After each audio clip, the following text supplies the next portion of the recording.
Hello friends, you all are welcome to my YouTube channel knowledge bridge. Last videos में हमने संविधान के भाग 5 द यूनियन के चैप्टर 1 द एग्जीक्यूटिव के बारे में पढ़ा था, जिसमें हमने राष्ट्रपति, उपराष्ट्रपति, मंत्रिपरिषद, अटॉर्नी जनरल और सरकारी कार्य संचालन के बारे में पढ़ा था। आज की इस वीडियो में हम संविधान के भाग 5 को ही कंटिन्यू करेंगे और हम भाग 5 द यूनियन का सेकंड चैप्टर पार्लियामेंट बहुत ही ईजी वे में पढ़ेंगे। आर्टिकल 79 से लेके आर्टिकल 122, ठीक है, याद रखना है आपको। पार्लियामेंट रिलेटेड आर्टिकल कहाँ से कहाँ तक हैं? आर्टिकल 79 से लेके आर्टिकल 122 तक संसद से संबंधित आर्टिकल्स हैं। और जो संसद से संबंधित आर्टिकल हैं उनको हम 2 वीडियोज़ में कंप्लीट करेंगे। आज की इस वीडियो में मैं आपके लिए लेके आई हूँ आर्टिकल्स 79 से लेके आर्टिकल 100 तक। 79 to 100 हम इस वीडियो में कंप्लीट कर लेंगे और नेक्स्ट वीडियो पार्ट 2 में हम क्या करेंगे कि उसके नेक्स्ट जो जितने भी आर्टिकल्स बचते हैं पार्लियामेंट रिलेटेड उनको कंप्लीट कर लेंगे। अगर आपको मेरा वीडियो अच्छा लगे तो मेरे साथ वीडियो के अंत तक बने रहिए और वीडियो को लाइक करना और चैनल को सब्सक्राइब करना मत भूलिए। पहले मैं आपको इन आर्टिकल्स को डिटेल में बताऊंगी, उसके बाद बहुत ही ईजी वे में इनको लर्न भी करवाऊंगी, तो मेरे साथ वीडियो के अंत तक बने रहिए। सबसे पहले हम पढ़ते हैं आर्टिकल 79 अनुच्छेद 79, जिसमें बोला गया है संसद के गठन के बारे में।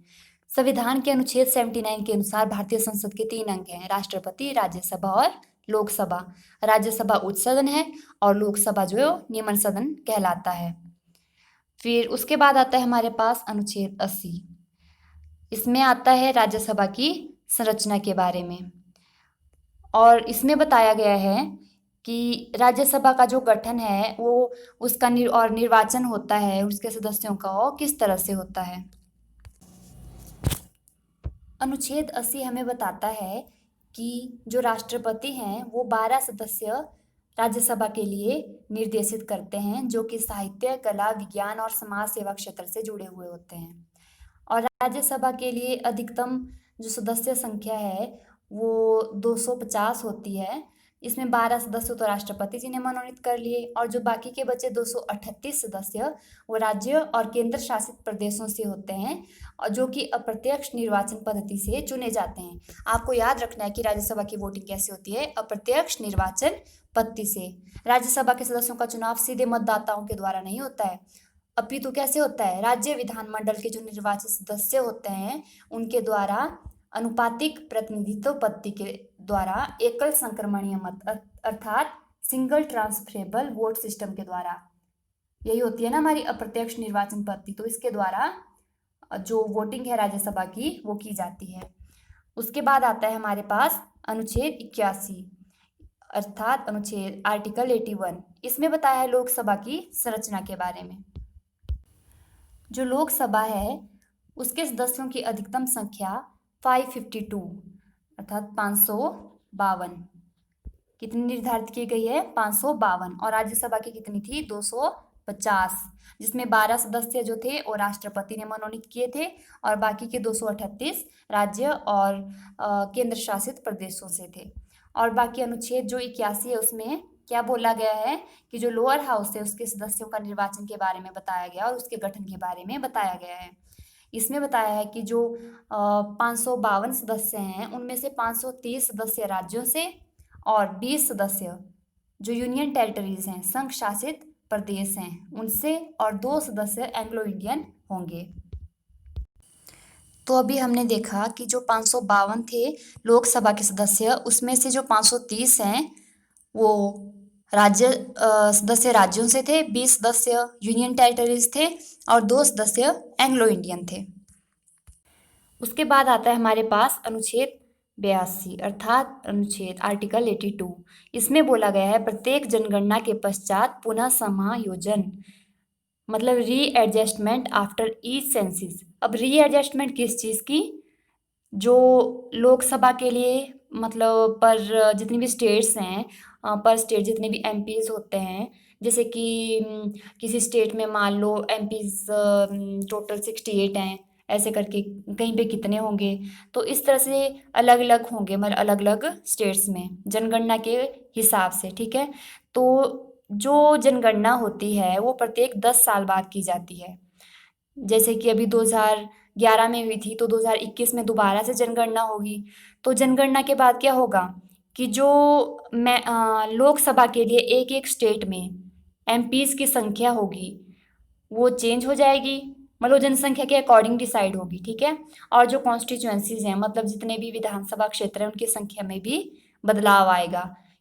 अगर जनसंख्या कहीं पे कम हो रही है किसी स्टेट की 10 साल बाद, तो वहाँ पे जो कॉन्स्टिट्यूएंसीज हैं वो कम हो जाएंगी। और अगर कहीं जनसंख्या मतलब बढ़ रही है 10 साल बाद, हम चेक कर रहे हैं जनसंख्या को, तो क्या हो जाएगा कि वहाँ पे जो कॉन्स्टिट्यूएंसीज हैं उनकी संख्या भी ज़्यादा हो जाएगी, ठीक है। तो क्या होता है, प्रत्येक जनगणना के पश्चात पुनः समायोजन, मतलब दोबारा से रीएडजस्टमेंट हो जाती है एमपीज की और कॉन्स्टिट्यूएंसीज की संख्या में।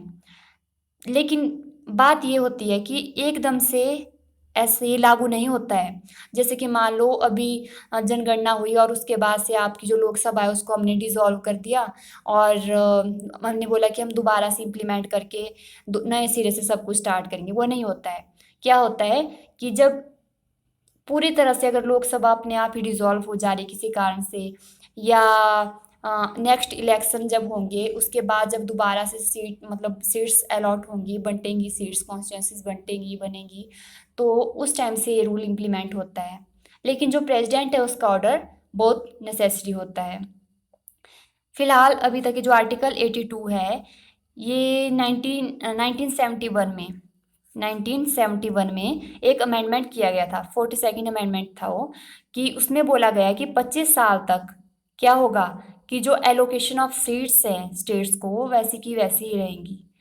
लेकिन फिर 25 साल हो गए, कब 25 साल पूरे हुए, 1971 से लेके 1971 से 1996 में 25 साल जब पूरे हो गए, तब बोला कि नेक्स्ट 25 ईयर के लिए दोबारा से ऐसा ही रहेगा, जो सीट्स की संख्या है वो परिवर्तित नहीं होगी।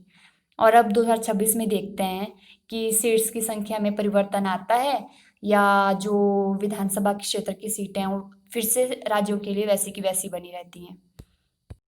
उसके बाद आता है हमारे पास अनुच्छेद 83 अर्थात अनुच्छेद 83। इसमें बोला गया है संसद के सदनों की अवधि के बारे में। जो राज्यसभा है वो एक स्थायी सदन होता है, परमानेंट हाउस बोलते हैं उसको, और यह कभी भी विघटित नहीं होता और निरंतर कार्य करता रहता है। तो जो अमेरिकी सीनेट होती है उसकी भांति हमारी राज्यसभा का कार्यकाल भी 6 वर्ष का होता है, और प्रत्येक 2 वर्ष पश्चात 1/3 सदस्य सेवा मुक्त हो जाते हैं। राज्यसभा के सदस्यों का कार्यकाल कितना होता है, 6 वर्ष, और प्रत्येक 2 वर्ष पश्चात 1/3 सदस्य सेवा मुक्त हो जाते हैं। और जो लोकसभा है उसका जो कार्यकाल है वो 5 वर्ष का होता है, लेकिन वो पहले भी विघटित हो सकती है। राष्ट्रपति लोकसभा को 5 वर्ष से पहले भी प्रधानमंत्री की सलाह पर भंग कर सकता है। और जो लोकसभा है, अगर आपातकाल की स्थिति उत्पन्न होती है तो संसद अपने आप ही विधि द्वारा, कानून द्वारा क्या कर सकती है, अपने 5 साल से ज़्यादा भी, मतलब एक बार में कार्यकाल को 1 साल के लिए बढ़ा सकती है। ऐसा नहीं कि आपातकाल चला है और संसद वालों ने बोल दिया कि अभी हम लोकसभा को 2 साल के लिए और एक्सटेंड कर देंगे, ऐसा नहीं होगा। एक बार में 1 साल के लिए बढ़ाएगी। फिर मान लो कि 1 साल बाद फिर से आपातकाल अभी जारी रह रहा है, तो दोबारा से 1 साल के लिए बढ़ा सकती है। लेकिन अगर आपातकाल खत्म हो गया तो 6 महीने के अंदर अंदर दोबारा से जो नेक्स्ट लोकसभा होगी उसके लिए इलेक्शन हो जाएंगे। उसके बाद आता है हमारे पास अनुच्छेद 85 अर्थात आर्टिकल 85। इसमें बोला गया है संसद का सत्र, सत्रावसान और विघटन, ठीक है। इसमें आर्टिकल 84 रह गया, संसद की सदस्यता के लिए अर्हता। इसमें जो संसद की सदस्यता है उसके लिए जो योग्यता निर्धारित की गई है उसके बारे में बताया गया है। तो जो राज्यसभा है उसके लिए जो एज बताई है वो 30 साल की है, और लोकसभा का सदस्य होने के लिए एज जो निर्धारित की गई है वो 25 साल है, ठीक है। तो जो राज्यसभा है उसके लिए 30 वर्ष का मतलब सदस्य 30 वर्ष की आयु पूरी कर चुका हो, और लोकसभा के लिए 25 वर्ष की आयु पूरी कर चुका हो। फिर इसके अलावा जैसे कि संसद द्वारा निर्धारित की गई अन्य योग्यताएं भी आधारित करता हो, और जिस राज्य का कोई व्यक्ति प्रतिनिधित्व पाना चाहता है उस राज्य के संसदीय क्षेत्र का वो मतदाता होना भी आवश्यक होता है। लेकिन वर्ष 2003 में राज्यसभा के निर्वाचन के लिए यह बाध्यता खत्म कर दी गई थी, ठीक है। और वो पागल या दिवालिया नहीं होना चाहिए। और किसी सरकारी जो लाभ का पद है उस पे वो आसीन नहीं होना चाहिए। उसके बाद आता है अनुच्छेद 85, संसद का सत्र, सत्रावसान और विघटन। सामान्यतः प्रतिवर्ष जो संसद है उसके 3 सत्र होते हैं, ठीक है। कितने सत्र होते हैं? 3 सत्र। एक होता है बजट अधिवेशन या बजट सत्र, जो ग्रीष्मकालीन सत्र भी बोलते हैं। उसके बाद आता है वर्षाकालीन, ठीक है। और जो वर्षाकालीन होता है वो उसको मानसून सत्र भी बोलते हैं। उसके बाद आता है शीतकालीन अधिवेशन। तो ये जो अधिवेशन है, जो बजट बजट अधिवेशन है, वो फरवरी से लेके मई तक चलता है। कहाँ से कहाँ तक चलता है? फरवरी से लेके मई तक। और जो वर्षा काल का होता है वो चलता है, वर्षा काल का टाइम कब होता है आप बताइए मुझे? जुलाई, उस टाइम होता है ना, वर्षा बहुत होती है, मानसून वाला टाइम। तो जो मानसून सेशन होता है, मानसून सत्र भी बोलते हैं या वर्षाकालीन अधिवेशन भी बोलते हैं, वो होता है जुलाई से लेके सितंबर तक। और जो शीतकालीन अधिवेशन होता है सर्दी के दिनों में, नवंबर और दिसंबर में। जो हमारे पास पहला सेशन था बजट सेशन, तो उसको दो अधिवेशनों में बांट दिया गया है, ठीक है। तो राज्यसभा के मामले में ही सिर्फ ये किया गया है। लोकसभा में 3 अधिवेशन ही होते हैं, लेकिन राज्यसभा के मामले में बजट अधिवेशन को 2 अधिवेशनों में विभाजित कर दिया जाता है। और इन दोनों अधिवेशनों के मध्य में 3 से 4 सप्ताह का अवकाश होता है बीच में। इस तरह से राज्यसभा में कितने सत्र हो गए? 4। और लोकसभा में कितने सत्र होते हैं? 3। और जो बजट सत्र होता है वो सबसे लंबा होता है। वो चलता है हमारा फरवरी से लेके मई तक। कब से कब तक? फेब से लेके मई तक। तो जो बजट सेशन था वो चला था हमारा फरवरी से लेके मई तक। और जो कि था हमारे पास सबसे छोटा सत्र, शीतकालीन सत्र, वो नवंबर से दिसंबर तक ही चलता है। 2 सत्र जो होते हैं उनके बीच में 6 माह से अधिक अंतराल नहीं होना चाहिए। उसके बाद बात आती है सत्रावसान और विघटन की। तो जो सत्रावसान और विघटन की शक्ति होती है वो होती है हमारी प्रेसिडेंट के पास। जो राष्ट्रपति हैं वो मंत्रिपरिषद की सलाह के अनुसार इस शक्ति का प्रयोग करते हैं। और विघटन और सत्रावसान में क्या डिफरेंस है कि विघटन से पूरी लोकसभा का अंत हो जाता है, लेकिन सत्रावसान से केवल एक सत्र की समाप्ति होती है। आपको याद रखना है, विघटन से क्या होगा? लोकसभा का अंत। और सत्रावसान से क्या होगा? केवल सत्र की समाप्ति। उसके बाद आता है हमारे पास अनुच्छेद 86। इसमें आया है सदनों में अभिभाषण और उनको संदेश भेजने का राष्ट्रपति का अधिकार। जो राष्ट्रपति हैं वो दोनों हाउसेस को, लोकसभा को भी और राज्यसभा को भी, अकेले अकेले भी और उनको ज्वाइंट सेशन उनका बुला के भी उनको एड्रेस कर सकते हैं, ठीक है। उनको एड्रेस कर सकते हैं, मतलब उनमें सदनों में अभिभाषण दे सकते हैं। तो कैसे दे सकते हैं राष्ट्रपति एड्रेस, कैसे कर सकते हैं हाउसेस को? अकेले अकेले भी और इकट्ठे उनकी बैठक बुला के भी। और उनको संदेश भेजने का राष्ट्रपति का अधिकार। राष्ट्रपति जो हैं वो दोनों हाउसेस को मैसेजेस कर सकते हैं, मतलब संदेश भेज सकते हैं। जैसे कि वो संदेश हो सकते हैं किसी बिल को लेके या किसी आपदा को लेके। मान लो पार्लियामेंट का सेशन चला हुआ है और बाहर कहीं पे जैसे किसी स्टेट में फ्लड आ गया हुआ है, तो पार्लियामेंट में मतलब जो राष्ट्रपति है वो भेज सकते हैं कि उस बारे में कंसिडर किया जाए, उस स्टेट के बारे में कि वहाँ पे ऐसे फ्लड आया हुआ है। तो जो पार्लियामेंट है, चाहे वो लोकसभा है चाहे राज्यसभा है, उन दोनों सदनों को जो प्रेसिडेंट का मैसेज है उसको इमीडिएट कंसिडर करना होगा। उसके बाद आता है अनुच्छेद 87, राष्ट्रपति का विशेष अभिभाषण। जो कि हमारे राष्ट्रपति हैं वो विशेष अभिभाषण देते हैं, मतलब खास तौर पर एक स्पेशली एड्रेस करते हैं। स्पेशल एड्रेस बोला जाता है इसको।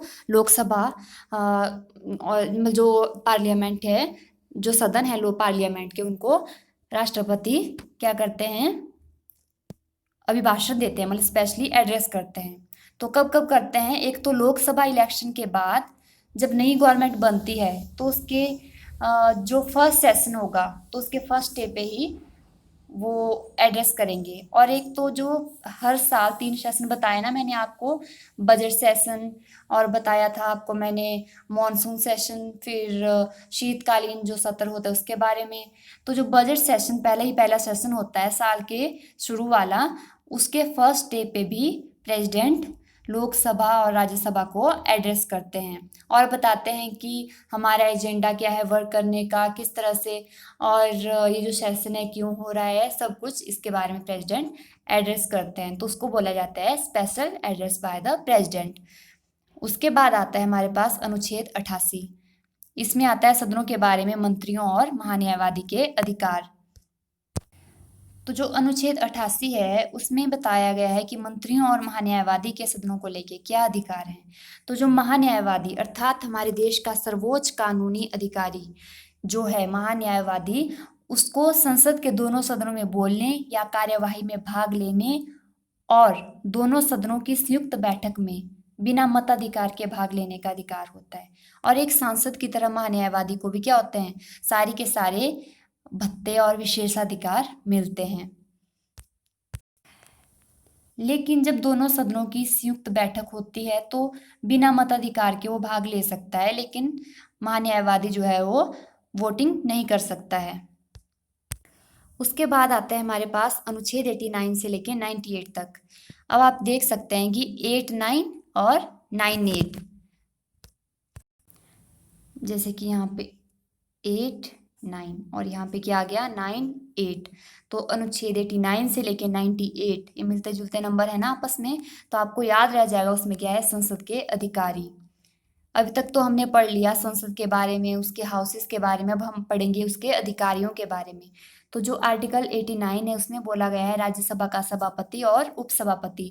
जो उपसभापति जी हैं वो तो कहाँ से होंगे, वो राज्यसभा के सदस्यों में से ही चुने जाएंगे और अपने पद पर तब तक कार्य कर सकते हैं कि जब तक कि राज्यसभा के समस्त सदस्य संकल्प द्वारा उन्हें न हटाएं। और जो सभापति हैं राज्यसभा के, वो पदेन सभापति होते हैं, मतलब एक्स ऑफिशियो चेयरमैन है, जैसे अमेरिका में होते हैं ना, उसी तरह से एक्स ऑफिशियो चेयरमैन होते हैं राज्यसभा के। इसका मतलब ये हुआ कि जो उपराष्ट्रपति है, मतलब अगर कोई उपराष्ट्रपति बनता है तो वह स्वयं ही राज्यसभा का सभापति भी बन जाएगा। उसका अर्थ होता है पदेन सभापति।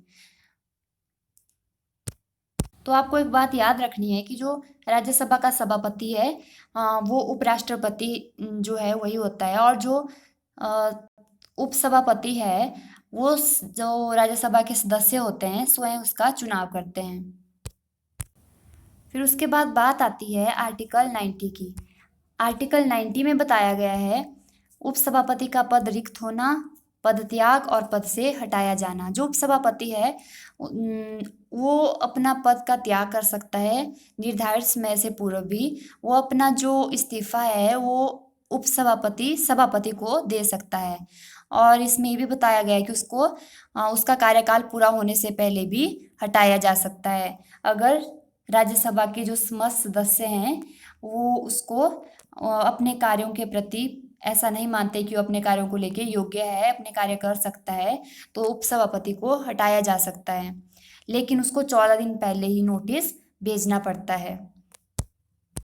उसके बाद आता है हमारे पास आर्टिकल 91।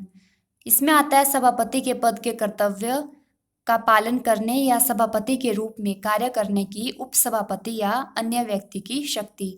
अगर सभापति का पद रिक्त है तो जो उसका कार्यभार है कौन संभालेगा, उपसभापति या तो कोई अन्य व्यक्ति जो राष्ट्रपति द्वारा नियुक्त किया गया होगा, तो वो व्यक्ति सभापति के कार्यभार संभालेगा।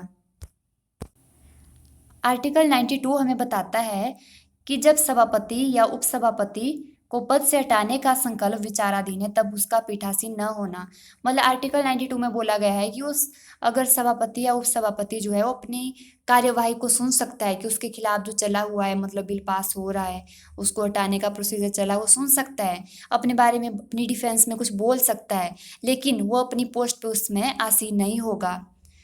और उसके बाद बोला गया है अनुच्छेद 93 में लोकसभा के अध्यक्ष और उपाध्यक्ष के बारे में। फिर ये उसी की तरह है जैसे कि राज्यसभा के हमने पहले पढ़ा, राज्यसभा का एक सभापति होगा और एक उपसभापति होगा, उस तरह से लोकसभा का एक अध्यक्ष होगा और एक उपाध्यक्ष होगा।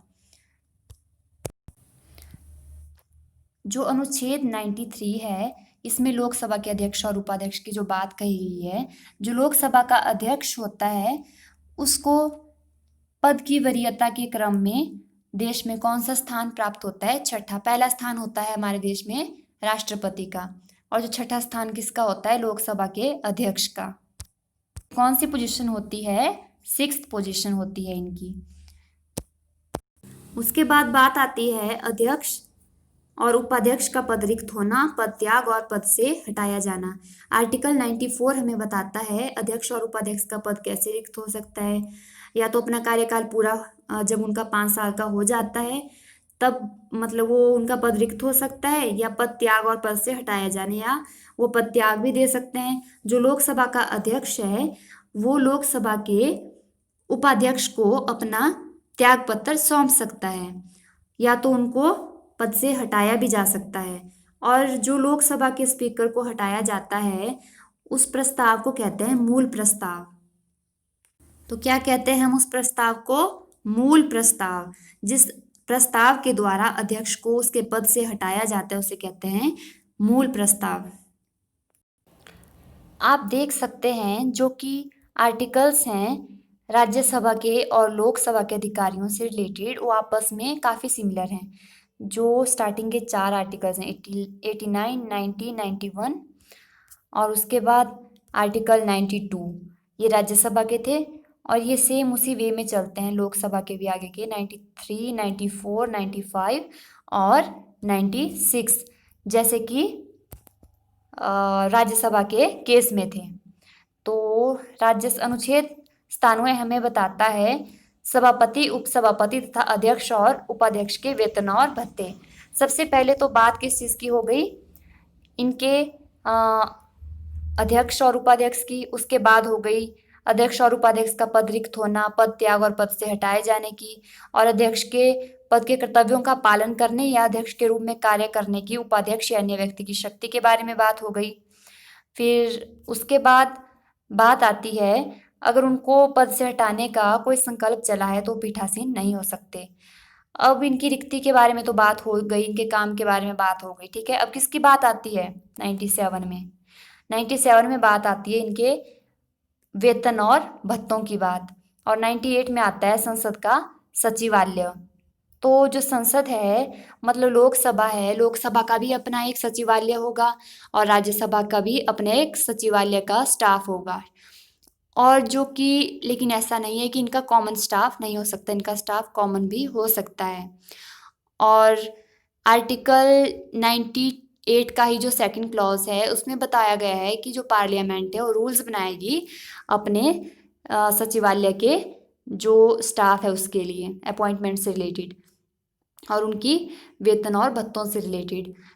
लेकिन आर्टिकल 98 का जो 3rd क्लॉज है उसमें बताया गया है कि राष्ट्रपति लोकसभा के मामले में लोकसभा के अध्यक्ष की सलाह से और राज्यसभा के मामले में राज्यसभा का जो सभापति होता है उसकी सलाह से सेक्रेटरीट का जो स्टाफ होता है, सचिवालय का जो भी स्टाफ होता है उसकी अपॉइंटमेंट से रिलेटेड रूल्स बना सकता है। जो आर्टिकल 99 है वो बताता है हमें सदस्यों द्वारा शपथ या प्रतिज्ञान, अर्थात जो पार्लियामेंट के सदस्य हैं उनको जो हमारी अनुसूची है संविधान की 3री अनुसूची उसके अकॉर्डिंग शपथ लेनी पड़ती है, और ये शपथ या तो राष्ट्रपति के सामने राष्ट्रपति उनको दिलाता है या तो उसके द्वारा राष्ट्रपति के द्वारा अपॉइंटेड कोई और व्यक्ति उनको शपथ दिलवाता है। उसके बाद आता है अनुच्छेद 100। तो इसमें क्या है? सदनों में मतदान, रिक्तियों के होते हुए भी सदनों की कार्य करने की शक्ति और गणपूर्ति। तो जो अनुच्छेद 100 है इसमें मतदान और रिक्तियों के होने से होते हुए भी सदनों की कार्य करने की शक्ति और जो गणपूर्ति अर्थात मिनिमम कोरम है उसके बारे में बात की गई है। तो अभी हम इस अनुच्छेद 100 को समझते हैं कि इसमें 3 बातों की को फोकस किया गया है। एक तो कि सदन में मतदान, सदन में वोटिंग कैसे होगी? तो जो सदन में वोटिंग होती है वो मेजॉरिटी के आधार पे होती है कि अगर कोई बिल पास करवाना है तो जो ज़्यादा सदस्य जिस फेवर में होंगे तभी बिल पास हो पाएगा। और अगर टाई अप होता है मतलब दोनों ओर से कुछ सदस्य उसके बिल के फेवर में होते हैं, कुछ बिल के फेवर में नहीं होते हैं, तो वैसी स्थिति में लोकसभा का स्पीकर भी अपना वोट डालेगा। एट फर्स्ट इंस्टेंस वो अपना वोट नहीं डाल सकते, लेकिन अगर टाई अप होता है तो अपना वोट डाल सकते हैं। उसके बाद आती है बात हाउस की, जो शक्ति है रिक्तियों के होते हुए भी सदन की कार्य करने की जो शक्ति होती है उसके बारे में, कि अगर रिक्ति है तो भी ऐसा नहीं है कि जो हाउस है अपना काम बंद कर देगा, हाउस का काम चलता रहेगा। उसके बाद बात आती है गणपूर्ति की, अर्थात मिनिमम कोरम की।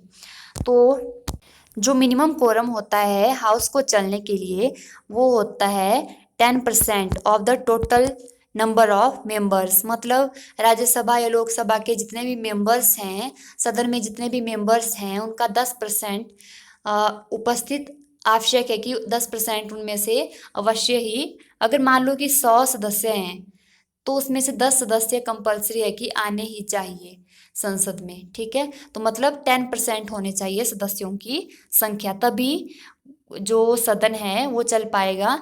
वरना क्या होगा कि जो लोकसभा का अध्यक्ष है वो लोकसभा को मतलब उसको एडजर्न कर सकता है, स्थगित कर सकता है, और जो राज्यसभा का है वो राज्यसभा के केस में मतलब अपने कार्य को स्थगित कर सकता है, अपने सेशन को स्थगित कर सकता है। तो मैं कुछ इजी ट्रिक्स के माध्यम से आपको थोड़ा बहुत याद करवा देती हूँ। आई होप कि आपको समझ आ गया होगा, तो आपको याद भी जल्दी हो जाएगा। तो जो हमारा आर्टिकल 79 था संसद के गठन से रिलेटेड था। आर्टिकल जो 80 था, मतलब 80, तो आपको याद रखना है 80 राज्य, ठीक है। तो जो 80 मतलब हम क्या हैं, राज्य। 80 राज्य आपको याद रखना है, हम हैं राज्य, तो 80 राज्य, 80 से राज्य से राज्यसभा। तो जो अनुच्छेद 81 था, मतलब आपको याद रखनी है काशी 81, तो काशी साउंड आ रहा है ना, 81। तो काशी के लोग, तो काशी के क्या होते हैं, लोग, और 80 क्या हैं, राज्य, और काशी के क्या हैं, लोग। तो अनुच्छेद 81 लोकसभा, अनुच्छेद 80 राज्यसभा, और इससे पहले इन दोनों के, ये दोनों मिलके क्या बनाते हैं, संसद बनाते हैं ना, तो इनके गठन के बारे में आ गया। और अनुच्छेद 82 इसमें आता है प्रत्येक जनगणना के पश्चात पुनः समायोजन। ये तो मैंने आपको बताया था कि जितनी बार भी जनगणना होगी उसके बाद क्या होगा, दोबारा से कॉन्स्टिट्यूंसीज में बदलाव आएगा उनकी संख्या में।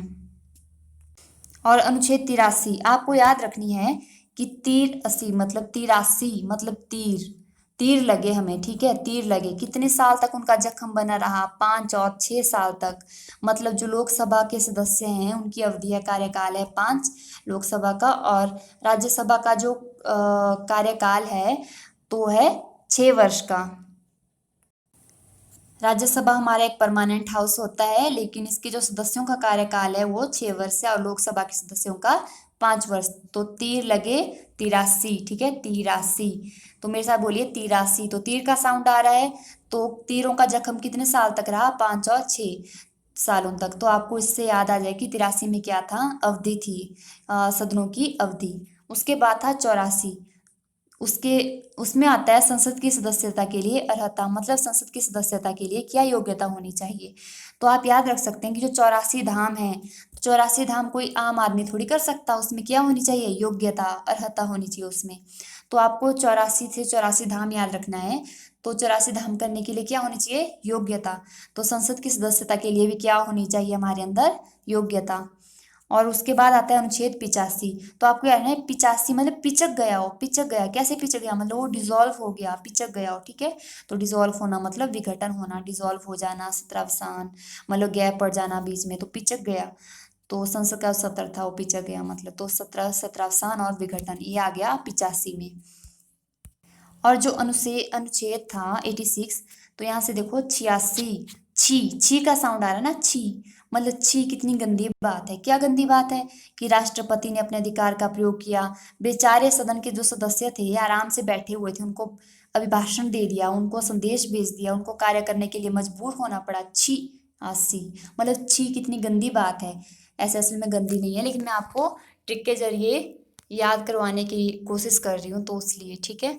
तो अगर आपको कोई और ट्रिक से याद करना है तो आप वैसे भी कर सकते हो। तो 86 मतलब छी कितनी गंदी बात है, 86। तो राष्ट्रपति ने क्या किया, अपने अधिकार का प्रयोग किया और संदेश भेजा और अभिभाषण दिया सदनों में।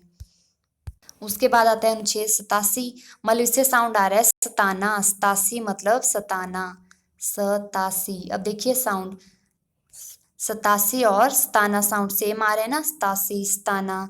तो सताया कैसे राष्ट्रपति ने, पहले ही उन्होंने अपना भाषण दे दिया था इतना ज्यादा, तो दोबारा से उन्होंने क्या किया, एक स्पेशल उन्होंने एड्रेस करना भी शुरू कर दिया, मतलब बहुत ही लंबा भाषण दोबारा से स्टार्ट कर दिया। ठीक है, तो आप याद रख सकते हैं कितना सताया, भाषण सुन के सताते हैं ना, जब कोई भाषण लंबा सा सुना रहा होता है तो हम बड़े बोर जैसे हो जाते हैं, बहुत ही लंबा कोई भाषण सुनाते हैं अगर।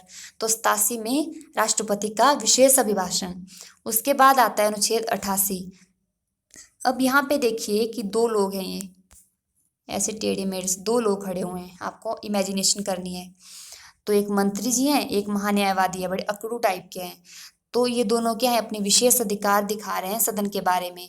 तो 88 में क्या आ गया, सदन के बारे में मंत्रियों और महान्यायवादी के अधिकार। और फिर रही बात संसद के अधिकारियों की 89 से 98 तक, वो तो मैं आपको पहले ही बता चुकी हूँ कि जो 4 हैं वो आपको याद रखने हैं, नेक्स्ट 4 आपको खुद याद हो जाएंगे। जैसे कि 89 में राज्यसभा का सभापति और उपसभापति, 90 में सभापति का उपसभापति का पद रिक्त होना, तो पद त्याग और पद से हटाया जाना।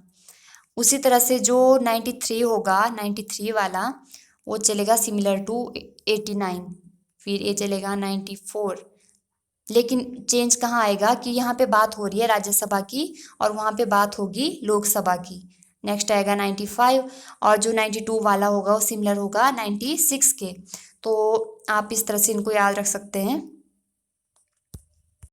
फिर जब इन अधिकारियों की बात हो गई, उसके बाद बात आती है इनके वेतन और भत्तों की, वो आ गया 97 में। ठीक है, 4-4 करके, मतलब 4 पेयर आपने राज्यसभा के अधिकारियों से रिलेटेड बना दिए जो 89 से स्टार्ट हुए थे, और नेक्स्ट 4 उससे नेक्स्ट 4 आपने लोकसभा के अधिकारियों से बना दिए।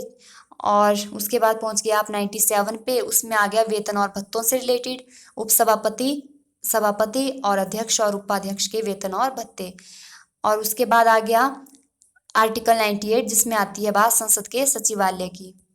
फिर आता है हमारे पास आर्टिकल 99। अब आप देख सकते हो, ऐसा लग रहा है कि लोगों ने अपने हाथ आगे को किए हुए हैं शपथ लेने के लिए। ऐसे आमतौर पर क्या होता है, लोग अपना एक ही हाथ आगे करते हैं, लेकिन यहाँ पे क्या कर दिया है, अपने दोनों के दोनों हाथ आगे कर दिए हैं शपथ लेने के लिए। तो आप इस तरह से याद रख सकते हो, 99 की एक इमेज दिमाग में बना लीजिए और कि ये दो हाथ हैं और शपथ ले रहे हैं। उसके बाद आता है अनुच्छेद 100। इसमें आपको याद रखनी है कि यहाँ पे देखिए 2 0 लगी है ना पीछे 100 में, तो मतलब ये क्या है, रिक्ति है, लेकिन फिर भी क्या है, सदन का काम नहीं रुकेगा, तो वो चलता ही रहेगा, चलता ही, इसलिए मैंने आगे 1 लगा दिया। तो काम क्या है, रुकेगा नहीं। तो ये इससे आपको 0 से याद आ जाएगा कि जो रिक्तियां हैं और उनके होते हुए भी, मतलब जो काम सदन का चलता रहता है और कितने पे चलता है, कितने % संख्या गणपूर्ति से रिलेटेड है ये 100 पे, तो आपको याद हो जाएगा। धन्यवाद। अगर आपको मेरा वीडियो अच्छा लगा हो तो please like and subscribe the channel.